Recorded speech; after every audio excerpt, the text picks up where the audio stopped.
नमस्कार दोस्तों, एक नए इंटरेस्टिंग वीडियो के साथ हमारे YouTube चैनल में आप सभी का स्वागत है।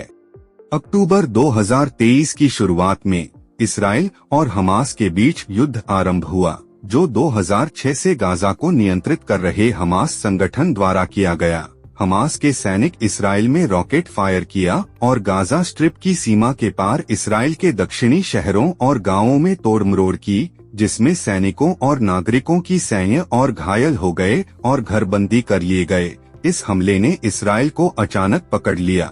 हालांकि राज्य ने जल्दी से एक क्रूर प्रतिशोधी अभियान की योजना बनाई। 7 अक्टूबर के हमले के एक दिन बाद इस्राएली मंत्रिपरिषद ने आधिकारिक रूप से हमास के खिलाफ युद्ध की घोषणा की, जिसके बाद रक्षा मंत्री द्वारा इसराइल डिफेंस फोर्स को गाजा का पूर्ण घेराबंद करने के लिए एक निर्देश दिया। इसके बाद दो पक्षों ने रोजाना रॉकेट फायर किया है और इसराइल ने संभावित भूमिका अटैक के आगे पूर्व गाजा के उत्तरी हिस्से में रहने वाले 1 मिलियन से अधिक पैलेस्टीनियन नागरिकों को निकालने के लिए आदेश दिया। इसराइल फिलिस्तीन की इसी गहरे संघर्ष को समझने के लिए हमें कुछ साल पीछे जाना पड़ेगा। प्रथम विश्व युद्ध से पहले फिलिस्तीन ओटोमन साम्राज्य का हिस्सा था, जो अरब मुसलमानों, अरब ईसाइयों और यहूदी समुदायों का घर था।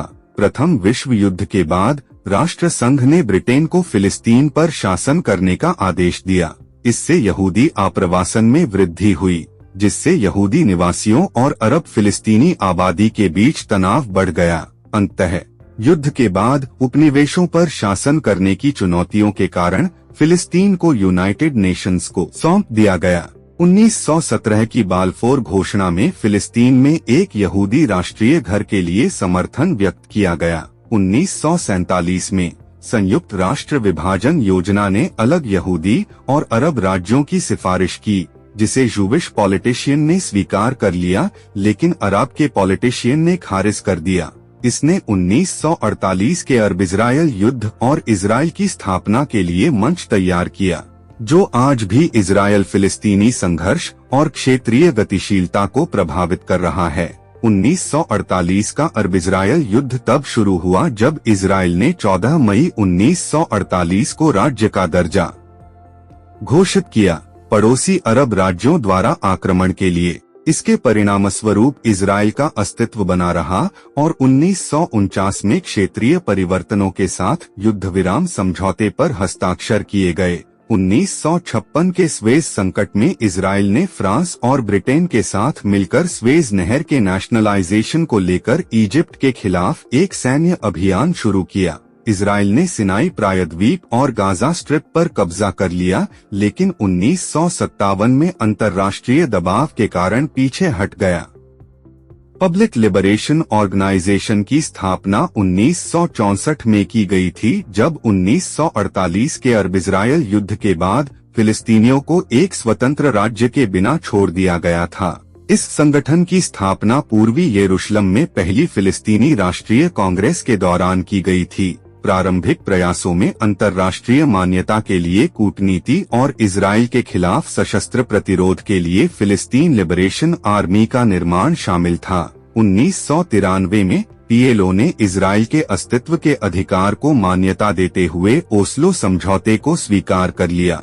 इससे वेस्ट बैंक और गाजा के कुछ हिस्सों पर शासन करने के लिए फिलिस्तीनी प्राधिकरण का निर्माण हुआ। पीएलओ ने शांति वार्ता जारी रखी, आंतरिक मुद्दों से निपटा और कूटनीति से सशस्त्र प्रतिरोध की ओर संक्रमण किया।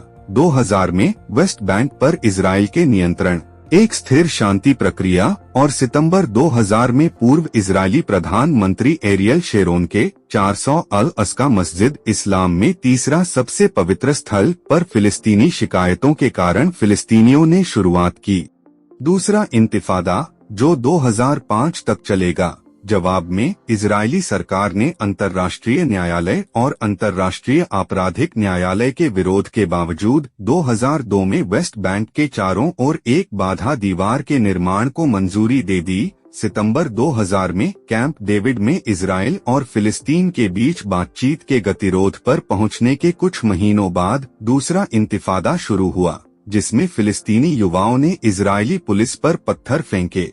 इजराइल से लड़ने की तैयारी के कारण फिलिस्तीन के भीतर हमास के लिए समर्थन बढ़ता रहा। सितंबर 2005 में इजरायली सैनिक गाजा से बाहर निकल गए, लेकिन गाजा स्ट्रिप के अंदर और बाहर आने वाले फिलिस्तीनियों के आंदोलन को प्रतिबंधित करने के लिए इजरायल की आलोचना हुई। जनवरी 2006 में अर्धसैनिक संगठन फतह के सहसंस्थापक फिलिस्तीनी नेता यासिर अराफात की मृत्यु के लगभग एक साल बाद हमास ने फिलिस्तीनी संसदीय चुनाव जीता। एक साल बाद हमास ने फतह बलों को हराकर गाजा पर कब्जा कर लिया। जनवरी 2009 में इजराइल और फिलिस्तीनी समूहों ने एक तरफा संघर्ष विराम की घोषणा की। फिर इजराइल गाजा से हट गया और गाजा स्ट्रिप की परिधि पर फिर से तैनात हो गया।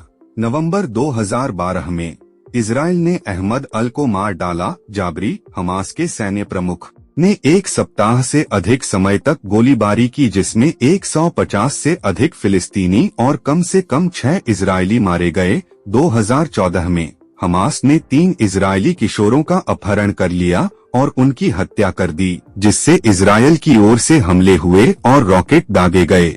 गाजा से लॉन्च एक संघर्ष में जिसमें 1881 से अधिक फिलिस्तीनी और 60 से अधिक इजरायली मारे गए। 2018 में कम से कम 170 फिलिस्तीनी मारे गए क्योंकि इजरायल ने गाजा और इजरायल को अलग करने वाली बाधा बाड़ पर विरोध प्रदर्शन का जवाब दिया। मई 2021 में इजरायली पुलिस यरूशलेम में अल अक्सा मस्जिद पर छापा मारा, जो इस्लाम का तीसरा सबसे पवित्र स्थल है, जिससे इजराइल और हमास के बीच 11 दिनों का युद्ध शुरू हुआ, जिसमें 200 से अधिक फिलिस्तीनी और 10 से अधिक इजरायली मारे गए। 2022 में इजरायली शहरों में कई आतंकवादी हमलों के बाद इजरायली सैनिक ने इजरायल के कब्जे वाले वेस्ट बैंक में कम से कम 166 फिलिस्तीनियों को मार डाला। इस साल कई मौकों पर सैकड़ों इजरायली बलों ने फिलिस्तीनी शहर जेनिन में सैन्य हमले किए। जनवरी में एक फिलिस्तीनी व्यक्ति ने पूर्वी यरूशलेम में एक आराधनालय के बाहर 7 लोगों की हत्या कर दी। हमास द्वारा शनिवार के हमलों के पैमाने और जटिलता ने दुनिया भर के नेताओं को चौंका दिया। वे दशकों के निरंतर और घातक संघर्ष के बाद आए हैं, जिसने हजारों लोगों की जान ले ली है, पूरी पीढ़ियों को कब्जे में रहने के लिए मजबूर कर दिया है, या आसन्न रॉकेट आग या बमबारी की निरंतर चिंता पैदा कर दी है। इजरायल फिलिस्तीनी संघर्ष को अंतर्राष्ट्रीय मध्यस्थता द्वारा समर्थित 2 राज्य समाधान के लिए बातचीत के माध्यम से हल किया जा सकता है। संघर्ष विराम और विश्वास निर्माण महत्वपूर्ण हैं, साथ ही सीमाओं और यरूशलेम जैसे मुख्य मुद्दों को संबोधित करना भी महत्वपूर्ण है। आंतरिक मेलमिलाप और अंतर्राष्ट्रीय कानून को कायम रखने के साथ साथ लोगों से लोगों की पहल, आर्थिक विकास और क्षेत्रीय समर्थन भी भूमिका निभाते हैं। शांति के लिए जनता का समर्थन जरूरी है। अगर आप लोग को मेरा वीडियो थोड़ा सा भी अच्छा लगा हो तो कृपया वीडियो को लाइक करें, कमेंट करें और चैनल को सब्सक्राइब करें और बेल आइकन को भी दबाएं ताकि हम आप लोग के लिए और दिलचस्प वीडियो ले आ सकें।